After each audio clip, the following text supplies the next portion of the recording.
Stedin, one of the major distribution system operators in the Netherlands, is evaluating the use of drone-mounted METScan for gas leak detection in both urban and rural conditions.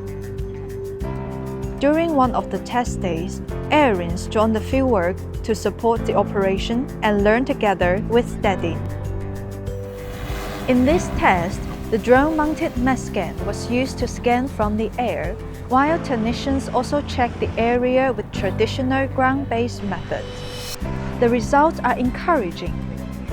In many cases, the system was able to indicate the leak area clearly enough to help the crews reduce the search scope. Instead of checking a large area step by step, the team could focus earlier on the most relevant locations. This is one of the main values we see from the test. The system may help field crews work more efficiently, especially in situations where the leak is difficult to localize from the ground alone. It can provide a faster overview of the area and help guide the next inspection steps. At the same time, the test also reveals some important challenges. This was the first time METScan was used in a typical European residential area.